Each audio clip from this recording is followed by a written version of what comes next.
الله أكبر الله أكبر. أعوذ بالله من الشيطان الرجيم. بسم الله الرحمن الرحيم. میں چھپا دے. صحیح بخاری حدیث نمبر 417. انس بن مالک رضی اللہ تعالیٰ عنہ سے روایت ہے کہ نبی کریم صلی اللہ علیہ وسلم نے قبلے کی طرف دیوار پر بلغم دیکھا تو آپ نے خود اسے کھرچ ڈالا اور آپ کی ناخوشی کو محسوس کیا گیا.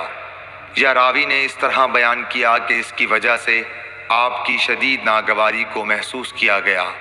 پھر آپ نے فرمایا کہ جب کوئی شخص نماز کے لیے کھڑا ہوتا ہے تو وہ اپنے رب سے سرگوشی کرتا ہے، یا یہ کہ اس کا رب اس کے اور قبلے کے درمیان ہوتا ہے، اس لیے قبلے کی طرف نہ تھوکا کرو، البتہ بائیں طرف یا قدم کے نیچے تھوک لیا کرو. پھر آپ نے اپنی چادر کا ایک کنارہ لیا، اس میں تھوکا اور چادر کی ایک تہہ کو دوسری تہہ پر پھیر لیا اور فرمایا یا اس طرح کر لیا کرے. صحیح بخاری حدیث نمبر 418. حضرت ابو ہریرہ رضی اللہ تعالیٰ عنہ سے روایت ہے کہ رسول اللہ صلی اللہ علیہ وسلم نے فرمایا، کیا تمہارا یہ خیال ہے کہ میرا منہ نماز میں قبلے کی طرف ہے؟ اللہ کی قسم مجھ سے نہ تمہارا خشوع چھپتا ہے نہ رکوع، میں اپنی پیٹھ کے پیچھے سے تم کو دیکھتا رہتا ہوں. صحیح بخاری حدیث نمبر 419. انس بن مالک رضی اللہ تعالیٰ عنہ سے روایت ہے کہ نبی کریم صلی اللہ علیہ وسلم نے ہمیں ایک مرتبہ نماز پڑھائی، پھر آپ منبر پر چڑھے، پھر نماز کے باب میں اور رکوع کے باب میں فرمایا، میں تمہیں پیچھے سے بھی اسی طرح دیکھتا رہتا ہوں جیسے اب سامنے سے دیکھ رہا ہوں. صحیح بخاری حدیث نمبر 420. عبداللہ بن عمر رضی اللہ تعالی عنہ سے روایت ہے کہ رسول اللہ صلی اللہ علیہ وسلم نے ان گھوڑوں کی جنہیں جہاد کے لیے تیار کیا گیا تھا مقام حفیہ سے دوڑ کرائی.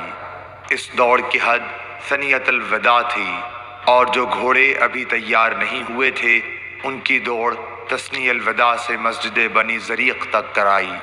عبداللہ بن عمر رضی اللہ تعالی عنہ نے بھی اس گھوڑ دوڑ میں شرکت کی تھی. حضرت انس رضی اللہ تعالی عنہ سے روایت ہے کہ نبی کریم صلی اللہ علیہ وسلم کے پاس بحرین سے رقم آئی. آپ نے فرمایا کہ اسے مسجد میں ڈال دو، اور یہ رقم اس تمام رقم سے زیادہ تھی جو اب تک آپ کی خدمت میں آ چکی تھی. پھر آپ نماز کے لیے تشریف لائے اور اس کی طرف کوئی توجہ نہیں فرمائی.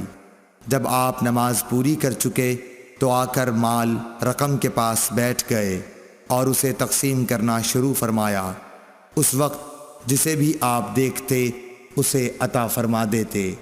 اتنے میں حضرت عباس رضی اللہ تعالیٰ عنہ حاضر ہوئے اور بولے کہ یا رسول اللہ مجھے بھی عطا کیجئے، کیونکہ میں نے غزوہ بدر میں اپنا بھی فدیہ دیا تھا اور عقیل کا بھی، اس لیے میں زیر بار ہوں. رسول کریم صلی اللہ علیہ وسلم نے فرمایا کہ لے لیجئے. انہوں نے اپنے کپڑے میں روپیہ بھر لیا اور اسے اٹھانے کی کوشش کی، لیکن وزن کی زیادتی کی وجہ سے وہ نہ اٹھا سکے اور کہنے لگے، یا رسول اللہ کسی کو فرمائیے کہ وہ اٹھانے میں میری مدد کرے. آپ نے فرمایا نہیں، یہ نہیں ہو سکتا. انہوں نے کہا کہ پھر آپ ہی اٹھوا دیجئے. آپ نے اس پر بھی انکار کیا. تب حضرت عباس رضی اللہ تعالی عنہ نے اس میں سے تھوڑا سا گرا دیا اور باقی کو اٹھانے کی کوشش کی، لیکن اب بھی نہ اٹھا سکے. پھر فرمایا کہ یا رسول اللہ کسی کو میری مدد کرنے کا حکم دیجئے.